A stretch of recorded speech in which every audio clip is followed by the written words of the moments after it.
이제 2023년도 교회재정 건강성 운동 하반기 재정 세미나를 시작하겠습니다. 근본 2023년도 하반기 재정 세미나 주제는 건강한 교회 재정 지표 만들기라고 하는 큰 제목으로 준비를 했고요. 올해는 개정 과목에 대한 어떤 방향성에 관련된 이야기들, 그리고 12월 7일에는 실제 어떤 개정 과목을 각 교회에서 쓰는 것이 좀 좋은지 나름대로의 표준 개정 과목에 대한 이야기들을 여러분들에게 말씀드리려고 합니다. 특별히 오늘은 교회는 어떤 개념과 원칙으로 개정 과목을 만들 것인지 오늘 잠시 후에 최원호 회계사님 나오셔서 이렇게 발제를 해주실 겁니다. 교회재정 건강성 운동에 대해서 간략하게 좀 소개해드리면요. 교회재정 건강성 운동은 한국 교회가 재정을 건강하게 운영할 수 있도록 지원하고 또 온전한 교회로서 대사회적인 신뢰를 회복하도록 저희들이 돕고 있습니다. 특별히 각 교회가 재정의 불투명한 운영이나 아니면 하나님 나라의 가치로 바르게 사용하지 못하여 오히려 사회로부터 신뢰를 받지 못하는 이 안타까운 현실을 바라보면서 저희 교회재정 건강성 운동이 2005년에 저희 시작을 했습니다. 이제 곧 20주년을 맞이하네요. 당시에 5개의 단체가 함께 모여서 연대단체로 시작을 했고요. 지금은 한국 교회 구조 회복의 핵심인 교회 재정을 성경의 원리를 바탕으로 건강하게 운영할 수 있도록 돕는 또 하나의 새로운 단체로 출범을 곧 앞두고 있습니다. 저희들은 각종 연구에 대한 결과물들과 또 교육, 그리고 또 나름대로의 많은 자료들을 보급하는 일들을 저희들이 지금까지 오래도록 해왔습니다. 여러분들이 온라인을 통해서든 또 저희들의 강의를 요청해서든 여러분들이 각 교회에서 교회가 건강하게 재정 운영을 할 수 있도록 저희들이 돕도록 하겠습니다. 오늘 진행은 저희 교회재정 건강성 운동 실행위원장이신 최호연 회계사님께서 발제를 해주시고요. 그리고 두 분의 패널분들과 함께 오늘 또 앞으로 우리가 어떻게 개정 과목을 어떤 개념과 원칙으로 또 세워야 할지, 또 어떻게 운영을 해야 될지, 어떤 방향성을 가지고 또 논의해야 할지 함께 이야기를 나누도록 하겠습니다. 먼저 첫 시간입니다. 우리 교회재정 건강성 운동 실행위원장이신 최호연 회계사님께서 발제해 주시겠습니다. 여러분 큰 박수로 함께 해주시면 감사하겠습니다. 오늘 제가 좀 이슈로 제기하면서 같이 고민할 내용은 여러분도 아시다시피 우리 교회마다 교회가 만드는 결산서, 이 개정 과목이라든지 나오는 보고서 형식들이 너무나 다양합니다. 그러다 보니까 몇 번의 그 교회 결산서를 통계를 내보는 것 자체가 몇 번 시도를 했지만 참 어려운 작업으로 끝나버렸습니다. 그래서 오늘 주로 제가 좀 여러분들에게 발제를 하고 싶은 부분은 교회가 결산서를 만들 때 어떤 식으로 개정 과목과 결산서 체계를 만들까 하는 부분에 대한 내용으로 발제하겠습니다. 지금 이제 우리가 보통 얘기할 때 회계라는 얘기를 합니다. 우리가 하는 결산서 만드는 작업들을 보통 회계라고 합니다. 그러면은 회계라고 할 때 회자는 그 어떤 그룹이다, 모임이다 뜻입니다. 그리고 그 다음에 또 뒤에 보면은 계자가 또 있습니다. 계자는 우리가 알다시피 계산한다 이런 뜻도 있지만 집계한다는 뜻이 같이 들어가 있습니다. 그래서 회계라고 하는 얘기는 우리가 이 회계학 이론에서 볼 때는 다양하게 나오지만 우리가 쉽게 생각하면 어떤 기준, 어떤 원칙 이런 거에 따라서 그룹핑하고 모아주고 집계하는 것을 회계라고 합니다. 그래서 그 얘기를 한번 정리해 보면 회계적인 사건들, 우리가 기록하는 내용이죠. 그 다음에 이러한 사건들을 일정한 규칙에 따라서, 이 일정한 규칙이 우리가 보통 얘기하는 복식부기 아니면은 단식부기, 현금주의, 발생주의 어떤 그런 원칙이 있고, 그런 원칙에 따라서 집계 정리하는 체계를 우리는 회계라고 얘기합니다. 그래서 이런 회계를 하는데, 그러면 그 다음에 이제 우리가 고민할 것은 이런 집계하는 체계를 개정 과목 체계라고 얘기합니다. 그리고 이 개정 과목 체계에 따라서 나오는 것이 결산서, 보고서 이런 체계가 되죠. 그렇다 그러면은 여기서 우리가 볼 부분은 이렇게 집계하고 정리하는 것은 왜 그렇게 집계해야 되는가? 분명히 이제 1년 동안에 여러 가지 많은 사건들이 있었는데 이것을 집계하는 것은 뭔가 이것으로부터 우리가 필요한 정보를 얻어내려고 하기 위해서 하는 부분이죠. 그렇다 그러면 왜 어떻게 집계할 거냐? 기준점은 바로 우리가 앞으로 의사 결정을 하는데 도움이 돼야 된다. 그러니까 내가 이런 우리가 이렇게 쉽게 생각하면 이렇죠. 한 해 동안 우리가 수입이 있었고 지출이 있고 막상 해보니까 이런 차이가 있어서 내년에는 좀 더 뭔가 개선할 부분이 아니면 지금 현재 내가 아니면 우리 교회 상황을 보니까 이런 부분들은 보완해야 되겠다. 이런 의미들을 찾아서 그래서 앞으로 어떻게 할까? 이 도움이 되는 정보 미래 의사결정에 도움이 돼야 된다는 것이 우리가 이심 가야 되는 방향성이 됩니다. 그렇다 그러면 교회의 어떤 의사결정 그리고 이러한 어떤 의사결정을 하는 것 따라서 결국 개정 과목이라든지 결산서 체계 이런 것들을 만드는 기준이 된다. 이게 회계적으로 우리가 교회에서 결산서를 만드는 일단 기본적으로 가져야 될 관점이 됩니다. 그럼 그 다음에 또 한 번 더 보죠. 예를 한번 봅시다. 고등부가 여기 나온 것 같이 겨울 수련회 진행할 장소로 교회 차량으로 이동을 하면서 유류비를 지급했습니다. 그럼 유류비를 지급했을 때 이 유류비를 뭐라고 할 거냐? 하나는 차세대 양육비, 그러니까 이제 고등부니까 학생부 양육비다. 아니면 겨울 수련회 가는 거니까 겨울 수련회, 또 아니면 유류대를 지급했으니까 차량 유지비, 뭐라고 우리가 계정강을 써놓으면 좋을까요? 예, 겨울 수련회. 예, 한 분 말씀해 주셨습니다. 또 아마 이러면 또 다른 분은 이제 차량 유지비, 유류대라고 얘기할 수도 있겠습니다. 자, 그런데 제가 여기서 한번 질문을 하고 싶은 거는 왜 겨울 수련회라고 분류하셨을까? 예, 근데 그러니까 그 해서 결국은 앞에서 이것으로 인해서 나의 의사결정, 교회의 의사결정에 어떤 도움이 될 거냐? 이게 우리가 개정 과목을 만드는 기준이 돼야 된다는 거죠. 예를 들어서 교회가 이렇게 그 행사도 하고 교인들 무슨 이동이 있으면 차를 우리 교회 차를 하는 것이 아니라 매번 외부에서 차를 빌린다. 그러면은 차량을 운행하면서 나오는 여러 가지 비용에 대해서 우리가 볼 것은 차량 유지비, 차량 임차료 이 성격이 한번 집계를 해보면 1년 동안 차량과 관련돼서 나가는 돈이 얼마다라고 보이죠. 근데 그 비중이 너무 크다 그러면 우리는 차를 잘 활용하고 있어요. 근데 차는 갖고 있는데 1년 동안 이렇게 나오는 차량 유지비가 해봐야 1년에 한 10만 원밖에 안 된다. 그렇다 그러면 우리는 그것을 우리 차를 갖고 하기보다 그냥 빌리는 것이 더 유리한 거죠. 그렇다 그러면 결국은 여기서 나오는 개정 과목을 우리가 그룹핑하는 방향은 나의 의사결정에 뭐가 되느냐. 그래서 지금 세 가지가 나와 있는데 이 부분에 대해서 차량 유지비는 지출한 금액의 성질입니다. 그리고 또 하나 차세대 양육비 동일한 금액인데 이 동일한 금액이 양면이 다 있어요. 이 돈이 지출돼서 이것이 어떤 역할, 교회의 기능으로서 뭘 수행하는 거냐, 또 이것이 했는데 지출한 속성이 뭐냐. 그래서 결국은 우리가 보고 싶은 게 뭐냐는 얘기예요. 우리 교회가 하는 기능에 따라서 보겠다 그러면 차세대 양육비, 교육비 이쪽이 우리의 중심이 되고, 그렇지 않고 내가 이 지출한 항목의 성질, 속성별로 구분하고 싶다면 차량 유지비로 구분하는 게 맞는 거죠. 그래서 어떤 개정 과목으로 집계하는 것이 우리의 의사결정, 교회 내부의 재정부의 의사결정, 또 교회의 교인들의 의사결정에 도움이 되느냐, 이게 오늘의 그 주 목적이 됩니다. 또 한 번 더 보죠.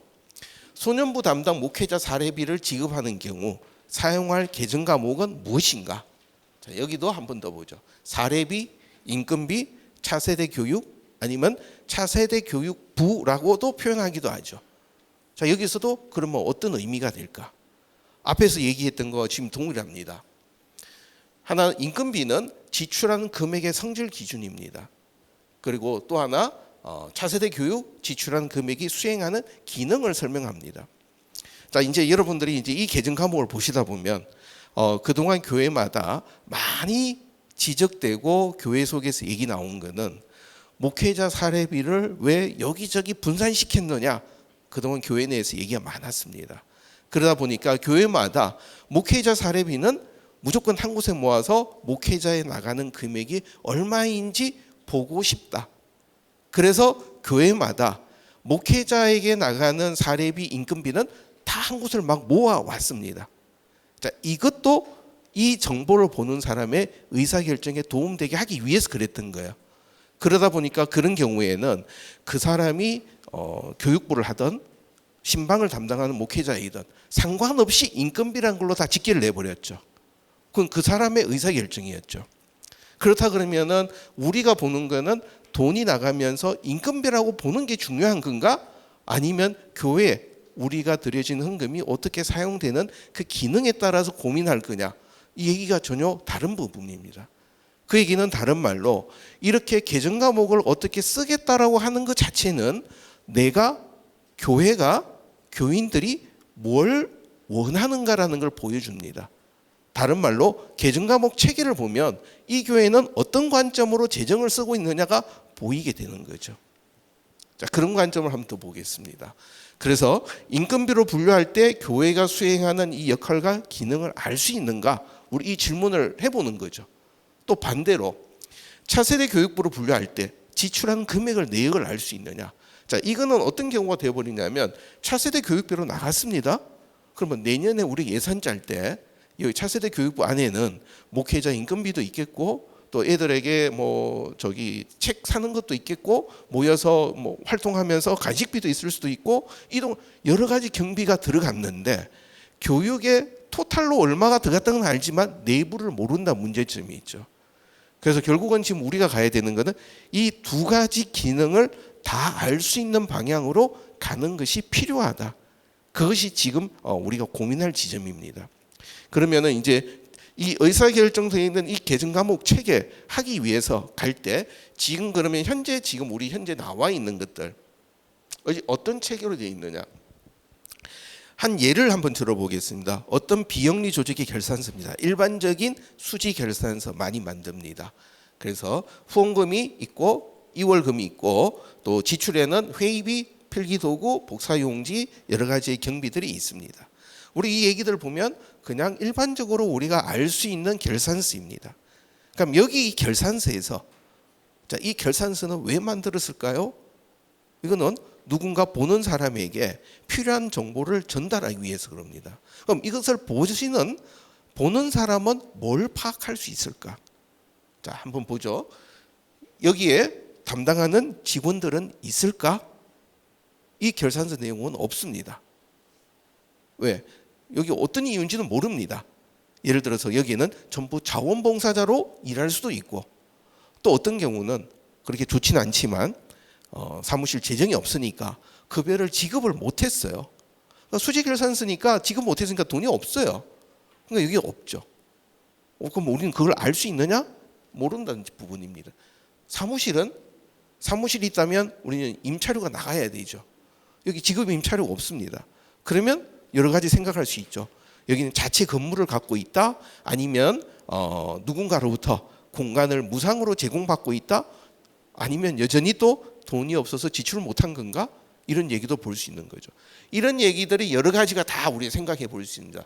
여유가 있느냐, 잘하고 있느냐, 그 다음에 재정 상태는 어떠냐, 그 다음에 자립도는 있느냐, 재산 채권 관리 이런 것들은 어떠냐로 보는데 이 정보로는 안 보여요.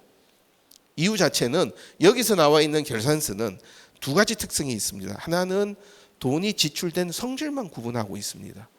그럼 이 단체가 무슨 활동을 했느냐? 여기에서는 전혀 알 수가 없어요. 그 다음에 두 번째는 이 단체가 단식 부교를 해왔기 때문에 재산 상태 이런 것들을 전혀 알 수가 없다는 문제점이 있는 거죠.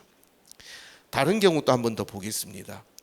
지금 이 결산서는 사회복지법인의 결산서입니다. 사회복지법인들은 주로 세입 세출이라는 결산서 형식을 씁니다. 근데 이 결산서의 특징은 주로 정부나 지자체에서 보조금을 받아 움직입니다. 그러니까 그 얘기는 다른 말로 하면 돈의 어려움은 크게 없다.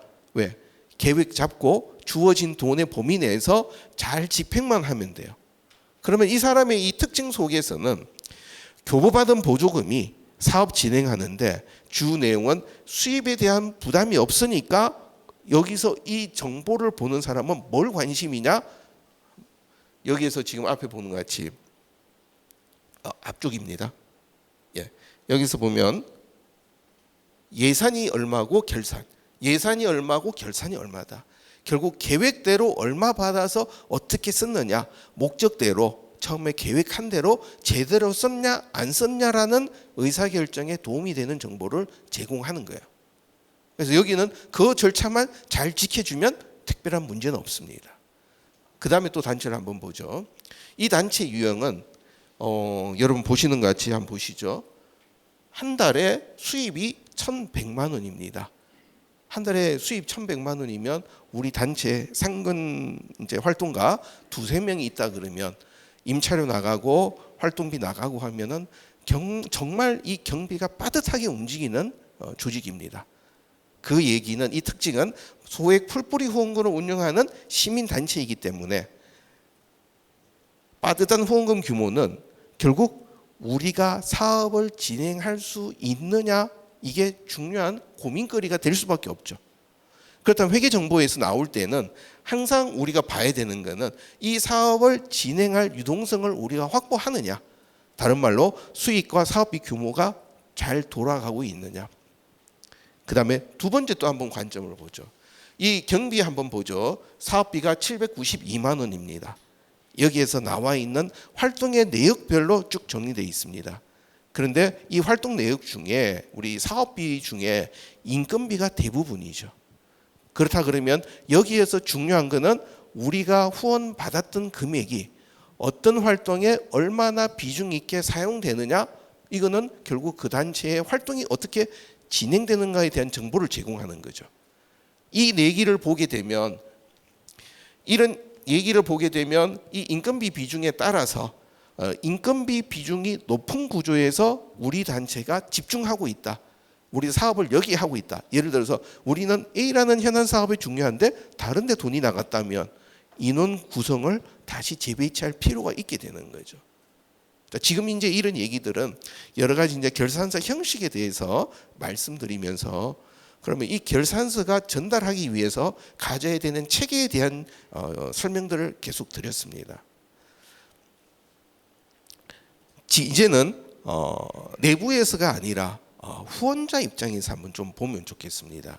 자, 이 후원자들 독특합니다. 우리나라의 후원자들은. 자, 앞에서 보실 때 단체 내부에 있는 실무자들은 비영리 조직에서 실무자들은 보조금 받아 움직이니까 그대로 집행하는 것 목적대로 넘어서느냐 이런 것을 봅니다. 그리고 풀뿌리 어떤 시민단체 개념에서는 목적 사업대로 이것이 잘 진행되느냐 이런 얘기를 봅니다. 자, 이 얘기를 한번 볼 때 우리나라에서 기부자가 후원하는 이유가 뭔가 이 통계치를 보게 되면 우리나라의 기부자들은 첫 번째가 남을 돕는 것이 행복해서 돕는 것 자체에 의미를 부여한 것입니다. 두 번째는 어려운 사람을 돕거나 사회적 문제를 해결하려고, 그리고 종교적인 신념을 실천하려고. 종교적 신념은 이 두 가지와 비슷하게 되겠죠. 자, 이 얘기는 보면 우리나라의 기부자들은 대부분 이런 자선과 사회적 문제 해결에 주 관심이 있어요. 그렇다 그러면은 우리가 역시 여기서 넘어가서 보아야 될 거는 그러면 내가 후원한 단체는 이런 사회 문제 해결을 제대로 하고 있느냐? 이게 내가 가져야 되는 관심이에요. 그래서 잘 해결하는 데다가 내가 기부하는 것, 이게 의미가 있는 부분이죠. 근데 아주 특이하죠. 질문이 또 하나 있습니다. 한국 리서치에서 통계냈던 조사입니다. 귀하가 기부를 결정하거나 기부금을 모금하는 사회복지단체나 시민사회단체 등의 비영리 조직에 대한 정보를 수집하는 경우 이런 내용에 대해서 얼마나 동의하는가. 그러니까 다른 말로 후원자나 기부자가 의사결정하면서 이런 정보 하는데 당신은 어떻게 생각하냐? 첫 번째, 기부금 사용에 대한 정보를 공개하도록 비영리 조직에 요구해야 된다. 73%입니다. 당위적인 표현이고 당연한 얘기입니다. 그리고 기부금 사용액이나 조직 활동에 대한 정보 내용 이해할 만하다, 만족할 만하다, 충분하다, 쉽게 얻을 수 있다, 이런 얘기들은 별로 지금 동의를 못하고 있습니다. 이 얘기는 우리나라 비영리 단체의 후원자들은 단체에 대해서 뭔가 활동하고 뭐가 잘 되기를 바라고 정보도 우리는 받아야 되는데 실제 잘 안 나오고 있다. 그럼 그 다음에 통계 또 한번 더 보죠. 그 다음에는 귀하는 다음의 행동을 어느 정도나 수행해 보셨습니까? 자, 아까 제 통계치에는 70% 넘는 답들이 요구해야 된다라고 나왔습니다. 근데 몇 가지 이제 자료가 있습니다. 기부금 사육이나 조직 활동에 대한 자료를 스스로 찾아본 적이 있다? 요청해 본 적이 있다? 해명을 요청해 본 적이 있다? 앞에서는 요구해야 된다는 거에 반해서 실질적으로 활동하고 있는 부분은 상당하게 낮습니다. 자, 이 얘기는 뭐냐면 우리 교회 문제가 아니라 일반 기부자들이 나눔이나 사회 문제, 자선 이런 데에 대해서 기본적인 동의는 하고 있습니다. 그러나 구체적으로 이 사람들이 어떤 사회 결과의 변화가 있는가에 대해서는 통계치에서 전혀 우리가 생각지 않은 결과가 나옵니다. 자, 이 얘기를 또 한 번 더 이제 다른 얘기로 보죠. 그다음 얘기는 이거는 소비자 행동 이론, 주로 이제 경제학 마케팅에서 나오는 얘기입니다. 이런 소비자 행동 이론을 보게 되면 소비자들은 어떻게 행동하느냐 하는 얘기입니다. 첫 번째, 어떤 사람이 구매 활동, 소비 활동할 때는 필요성을 인식하죠. 내가 뭐가 필요하다, 그러니까 사야겠다, 이런 얘기를 합니다. 그래서 구매 인식을 필요하고 정보를 탐색하고 그 다음에 대안을 평가합니다. 여러 가지 품질, 성능, 가격 비교하고 그러고는 실제 구매 어떻게 하겠다, 인터넷에 하겠다, 현장 가서 하겠다, 그러고 구매해서 사용합니다. 여기에 대해서는 결과 만족하는 사람도 있고 불만족한 사람도 있게 되죠. 만족하는 사람은 이 얘기들에 대해서 다시 재구매하게 되죠. 다시 또 재활용하고 옆에 추천도 합니다. 그러나 불만족이 있는 사람은 여기서 이제 다른 얘기가 나오죠. 교환이다, 환불, 수리. 이 얘기는 뭐냐면 내가 돈을 냈는데 이 쓴 돈에 대해서 만족 못하니까 뭔가 이 해결을 다시 봐야 돼요. 왜? 내 돈이 효과 없이 소비되는 것을 용납 못하는 부분이죠. 그리고 다른 쪽으로 구매 또 하게 됩니다. 자, 지금 여기서 나온 얘기들을 보게 되면 소비자 행동의 이 얘기들은 아주 적극적인 소비자 운동을 전개합니다. 이 소비자 운동은 공동체, 집단적인 운동이 될 수도 있고 개별적으로 뭐 블로그에 올리기도 하고 단체, 회사에다가 불만을 표시하기도 합니다. 그러면 이게 이 소비자 행동 이론을 우리 후원자에게 한번 붙여 보겠습니다. 후원자 정보 보죠. 문제인식은 기부의 필요성, 자선, 사회 문제 해결 이런 쪽이죠. 그러면 거기에 따라서 과거의 경험이나 여러 가지 분석해서 내가 어디에 정기 후원, 일시 후원 이렇게 하면서 후원을 결정합니다. 실제 후원하고 난 다음에 그 부분에 대한 또 만족, 불만족. 그럼 여기서 나타나는 반응은 만족한 경우는 이 사람들은 다시 재기부하거나 증액 기부로 갑니다. 불만족한 사람은 기부를 조용히 중단합니다. 앞표가 다르죠. 이 얘기 자체가 우리가 한 번 더 보죠. 사업 결과가 후원자에게 직접적 영향을 안 미칩니다. 왜? 우리 소비자 행동에서는 내가 낸 돈 썼는데 이게 안 되니까 나에게 피해가 지금 온 거예요. 근데 나는 기부했습니다. 기부할 때 이 기부한 돈은 나한테 피드백이 오는 게 아니라 제3의 수혜자에게 가는 겁니다. 수혜자에 안 갔다 하더라도 나의 생활에 영향은 없어요. 기분은 나쁘거나 뭔가 불만족은 생기겠지만 그러다 보니까 여기서는 기부 중단하면서 소극적인 방관자 입장이 현재 우리 일반 기부자의 입장입니다. 앞에서 그래서 하기는 해야 된다 그러지만 그것에 대해서 요구하거나 이런 부분들이 되게 약하죠. 이 얘기를 우리가 다시 한번 평가해 보겠습니다. 소비 활동에 대해서 불만족하는 것은 내가 가진 나의 재산에 대한 뭔가 장애, 손실, 손상이 왔기 때문에 그것을 용납하지 못한 겁니다. 내 것에 대한 비효율성을 인정 못하는 거죠. 그럼 비영리 단체에서 이 후원자들에 관련된 거는 여기에 대해서 소극적 반응이 나온다. 왜? 후원한다는 행동 자체에는 만족하고 있어요. 나는 착한 사람이야. 나는 내 목적이 아니라 뭔가 나누면서 잘 살고 있는 거야. 나의 만족입니다. 이것을 우리가 다시 보면 우리가 쓰는 재물에 대해서 마스터, 주인의 관점이라면 이거는 저는 아무 문제가 없다고 보입니다. 내가 내 마음대로 하는 거니까, 나의 만족이니까. 그러나 우리에게 있어서는 우리 청지기 입장 관점, 재물의 청지기 관점에서는 이렇게 마스터 관점으로만 보는 거는 우리에게는 맞지 않다는 얘기죠. 이 얘기를 청지기 입장에서 본다 그러면 후원하는 과정에서도 이 돈이 어디로 갔느냐, 어떻게 사용됐는가를 볼 수 있고 그 돈이 가는 비중에 따라서 나의 후원금이 어떻게 관리되고 있다. 그 얘기는 자선과 사회 참여의 결과가 어떻게 이루어지는가를 보는 것이 나의 목적이죠. 나의 의사결정에 중요한 요소가 돼야 된다는 얘기입니다. 같은 얘기 고민하면서 교회 재정으로 다시 돌아와서 보겠습니다. 교회 재정에 대해서 그동안에 우리 많이 이제 나눴던 것들은 교회 재정을 뭐 2가지, 3가지, 4가지로 나누는 방식들을 해왔습니다. 그래서 이분법으로는 2가지로는 인건비, 교육비, 선교행정, 이거는 내부냐, 외부냐 뭐 이런 관점으로 했습니다. 3분법은 인건비, 행정비, 교육, 선교, 또 인건비, 행정비를 2개 붙이기도 하고요. 4분법은 이 4가지를 또 다시 나눕니다. 자, 지금 여기서 나눈 이 4분법, 3분법, 2분법은 분명히 분류는 됩니다. 교회가 내부냐 외부냐는 됩니다. 그러나 여기서 그러면 이것을 했을 때 우리는 어떤 의사결정을 할 거냐, 이 전통적인 방식입니다. 이것을 갖고 교회가 하는 일에 대해서 아니면 우리가 들인 헌금이 교회 재정관리의 용도대로 사용됐다고 우리가 판단할 수 있는 기준이 될 수 있는가가 고민의 출발이 되는 겁니다. 교육 담당자 임금비는 교육인가 임금비냐 이런 부분도 또 고민이 여전히 되는 부분입니다. 예.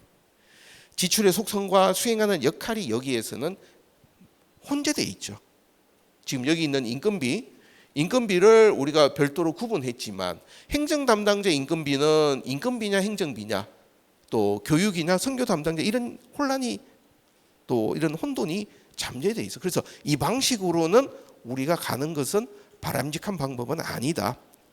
이런 방식으로 전통적으로 우리 교회들은 해오고 있었습니다. 그 방식에 대해서 더 보겠습니다. 어떤 교회의 결산서입니다. 편의상 교회 명칭은 제가 하지 않고 참고로 이 자료는 제가 교회에 가서 물어서 얻은 게 아니라 인터넷 검색하면서 그냥 받은 겁니다. 공개되어 있으니까 제가 얘기해도 되겠죠.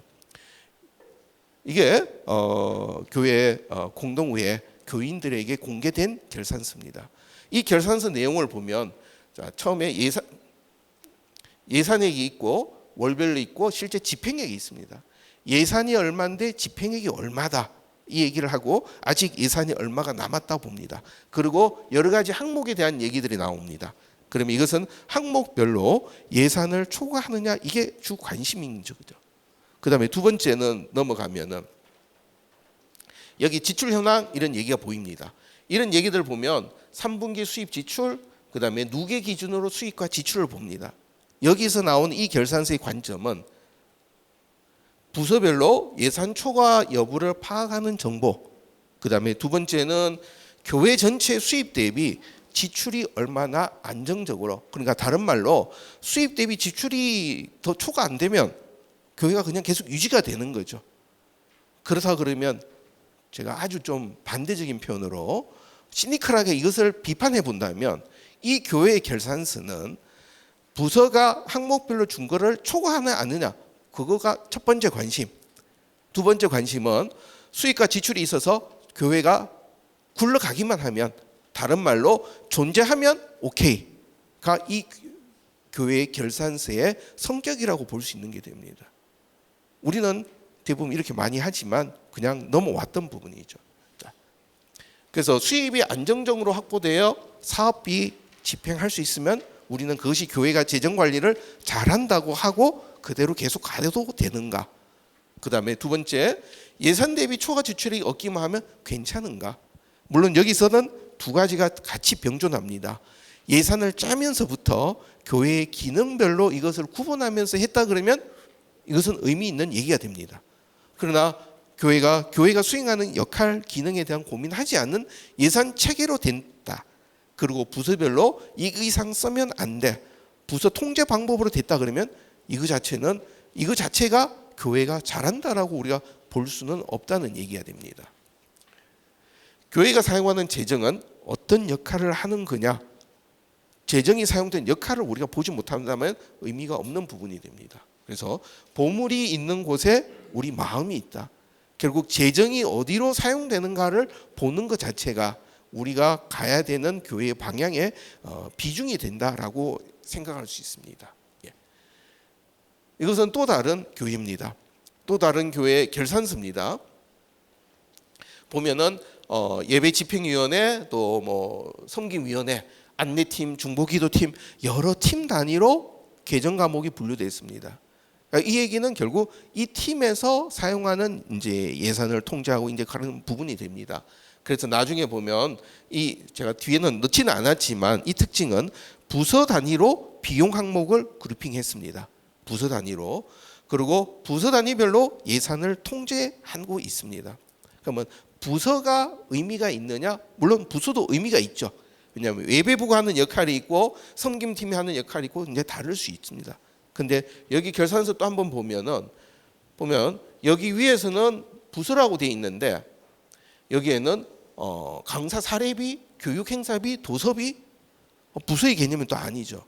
그러니까 앞에서 우리가 본 것 같이 기능과 성질이 같이 여기 혼재돼서 나온 결산서가 됩니다.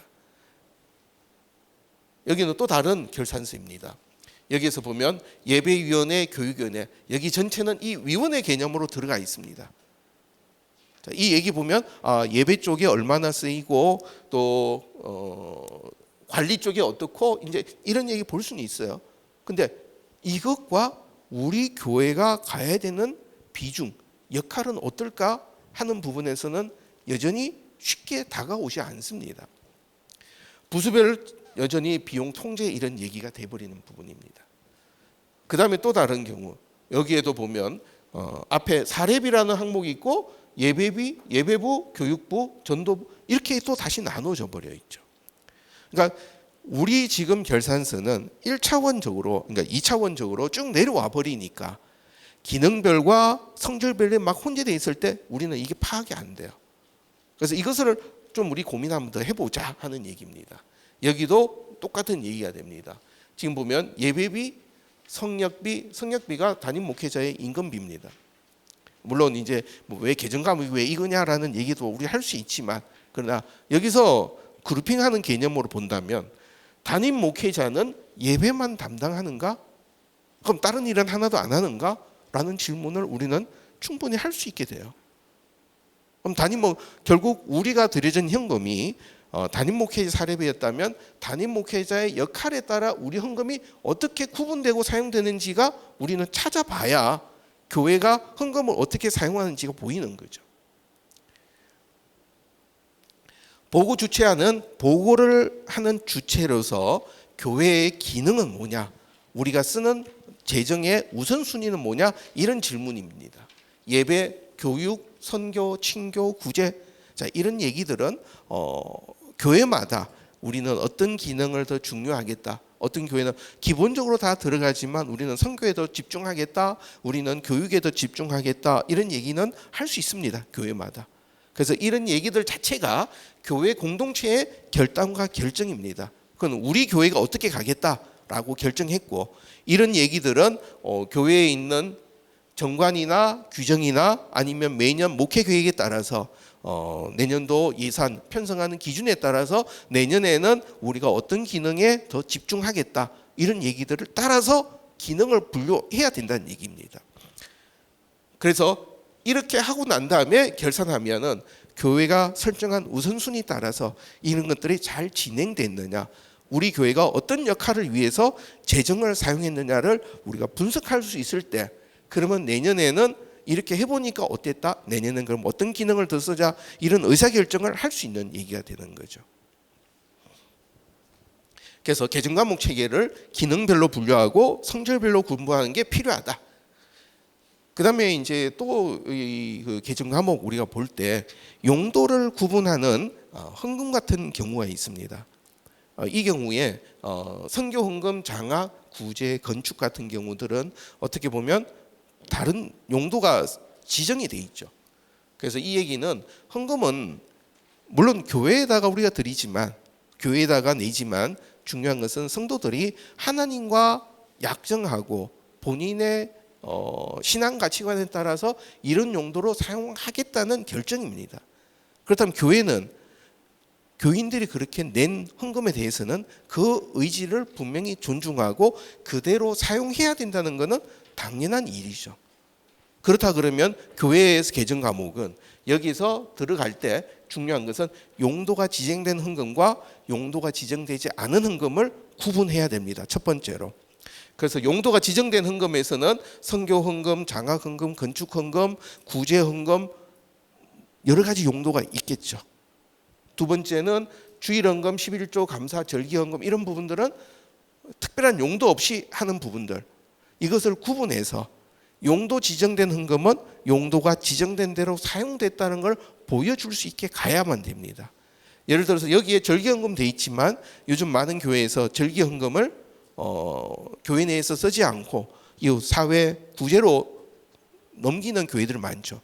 만약 그렇다 그러면 이 절기헌금도 여기가 아니라 용도 지정으로 넘어가야 되죠. 그래서 이런 얘기들이 우리가 개정 과목을 나눌 때 용도 지정된 부분은 구분해서 가야 된다 하는 점입니다. 그래서 용도별로 헌금 수익과 사용을 구분해서 관리해야 된다. 그래서 매 결산기마다 지정한 용도별로 수입됐고 사용한 결과는 어땠고, 그다음 미사용 잔액, 아직 남아서 내년으로 넘어간 잔액이 얼마다라는 부분들을 교인들과 공유해야 됩니다. 그리고 미사용 잔액에 대해서는 사후 관리가 필요하다. 그러니까 이 사후 관리는 그냥 흐지부지가 아니라 미사용 잔액은 그다음에도 계속 그 용도로 간다든지. 근데 예를 들어서 뭐 우리 수재 어떤 재난이 있을 때 우리가 특별 헌금을 이렇게 했다 하면, 근데 다 하고 난 다음에 문제 해결되면 돈이 남았다. 그럼 이런 부분들은 어떻게 할 거냐, 이런 얘기들까지도 정확하게 결산서에서 반영시켜 줘야 된다는 얘기입니다. 갑자기 영어가 나와서 좀 죄송합니다만 이거는 미국에 있는 단체가 만드는 기능별 비용 보고서, Functional Expense Report라고 하는 겁니다. 우리가 앞에서 얘기했던 교회가 하는 역할이 뭐냐 하는 얘기입니다. 그래서 이 보고서를 보면은 위에 큰 그룹이 사업비가 뭐냐, 그 다음에 관리비가 뭐냐, 크게 이렇게 나눠집니다. 사업비 안에는 여기는 어떤 이게 이제 단체 이름은 이제 기아를 해결하는 단체입니다. 그러니까 아프리카 여러 나라에 프로그램을 진행하면서 거기 도와줍니다. 그럼 여기서 하는 것에 대해서 각각에 대한 지역마다 프로그램에 대한 것들이 구분이 되고, 이쪽으로 대해서는 여기에 대한 성질별로 인건비가 어떻고, 그다음에 교통비나 이런 게 어떻고, 렌트비가 어떻고, 이런 얘기들이 나옵니다. 자, 이렇게 보게 되면 자, 우리가 볼 수 있는 것은 어떤 사업에 대한 전체 비용은 얼마가 됐다고 보이죠. 그다음에 인건비가 얼마나 지출됐다, 임차료가 얼마가 지출했다, 이렇게 볼 수가 있게 됩니다. 이렇게 행렬로 매트릭스로 나오게 될 때 이 단체의 양쪽 면을 다 보게 되니까 우리는 우리가 어떻게 하고 있다는 보이는 부분입니다. 이 얘기가 우리나라에서, 요거는 우리나라의 어떤 교회에서 만든 보고서입니다. 이 교회는 자, 여기에서는 이 어떤 단체 교회가 교회의 기능을 어떻게 분류했나, 그거는 오늘 전혀 중요하지 않습니다. 오늘은 이런 기능들을 어떻게 분류했느냐는 얘기입니다. 여기에서는 보면은 단체가 행정, 예배, 그다음에 차세대, 장학, 또 후원, 자활구제, 선교, 이렇게 교회의 기능을 구분했습니다. 교회 기능별로 구분하고, 그다음에 쭉 나간 돈에 대해서는 이것이 인건비가 어떻고 운영비가 어떻고 이런 성질별로 구분했습니다. 이렇게 되면은 우리가 이걸 하면서 앞에 거 한 번만 보죠. 예배부에서는 어떻게 진행이 되고 장학 쪽으로는 어떻게 되고 후원 쪽에서는 어떻게 되고 그다음에 여기 보시는 것 같이 인건비도 한쪽에 있는 게 아니라 각 부서별로 다 나눠져 있는 부분이죠. 이런 정보와 앞에서 그냥 우리 있는 정보 보는 것은 전혀 다른 의미입니다. 그리고 이렇게 하고 난 다음에 그다음에 결산서를 만들고 난 다음에 이렇게 비중별로 한번 요약을 해준다면 이 결산서를 보는 교인들은 이 볼 때 행정과 예배와 자활 구제, 선교, 목양 공동체 이런 부분에서 우리 교회가 자원을 재정을 어디다 쓰고 있구나. 또 작년에는 어떻게 썼는데 이번에 얼마나 비중이 더 늘어났다 안 됐다 이런 부분들을 고민할 수 있게 되는 부분입니다. 이런 정보가 있을 때 이것을 보고 그러면 내가 헌금을 어떻게 해야 되겠다 아니면 우리 교회가 재정을 어떻게 써야겠다 이 얘기를 할 수 있는 게 됩니다. 그래서 이런 게 보일 때 교회가 지출한 재정이 교회의 역할을 감당하는 것에 대해서 정보를 교인들이 가진다는 것 자체, 공감한다는 것 자체는 재정 사용에 대해서 교인들이 직접 참여한다는 얘기가 되는 거죠. 우리가 보통 얘기할 때 재정에 대해서 뭐가 잘못됐다면 이건 재정부가 사용 잘못했다고 보는 거지 교인들은 전혀 별개로 봤죠. 그러나 그 얘기는 결산서 봐도 나하고 아무 관심이 없었던 부분입니다. 그러나 이런 기능과 성질로 구분돼서 들어올 때는 우리 교회가 어떤 역할을 하고 있구나. 이거 우리 좋게 하고 있구나. 잘하고 있구나. 감사한 일이네. 아니면 뭐가 잘못 안 돼. 잘 안 되니까 어떤 부분으로 개선을 하자. 이 얘기를 할 수 있는 거죠. 그래서 몇 가지 한번 제안을 좀 드리는 부분입니다. 지금 말씀드렸던 이 얘기는 두 가지 좀 설명드리는 것은 하나는 우리 지금 교회들이 적용하기에는 아직 저렇게까지 해야 돼? 라는 얘기가 나올 수도 있습니다. 첫 번째는. 두 번째는 우리는 그렇게 얘기하는데 일반 바깥의 사회는 일반 비영리 단체는 이렇게 결산서를 만들고 있어요. 그 얘기는 뭐냐면 우리 교회가 지금 일반 사회보다도 엄청 뒤떨어져 있다는 얘기입니다. 그거 자체가 우리 신앙과 배치되는 것도 아니고 더 우리 신앙에 따라서 재정 청지기로서 필요한데도 못한다고 얘기할 것은 분명히 아니란 얘기입니다. 그래서 첫 번째 우리가 교회가 하는 역할, 기능이 뭐냐는 걸 먼저 교회가 먼저 결정합니다. 거기에는 예배가 있고 선교가 있고 교육, 구제 또 그거는 교회마다 역할이 다르기 때문에 중요한 그 기준으로 기능들을 구분합니다. 그 다음에 두 번째는 그 구분한 것 따라서 뭐 예배할 때는 뭐 목회 부서가 있겠고 성가팀이 있겠고 또 교육하면 중등부, 양육부 뭐 여러 가지가 이제 교회마다 나올 수 있습니다. 이것은 큰 기능에서 더 구체적인 프로젝트 개념이죠. 어떤 단위별로 어떻게 이것을 그룹핑할 거냐 하는 얘기입니다. 그러고 난 다음에는 지출한 비용을 확성할 수 있도록 구분합니다. 여기에도 지금은 우리가 그냥 계정 과목으로 쭉 열거를 해버렸기 때문에 특성이 구분이 안 됩니다. 아까와 같이 차량 유지비 이게 뭐냐라는 고민들도 같이 나오는 부분입니다.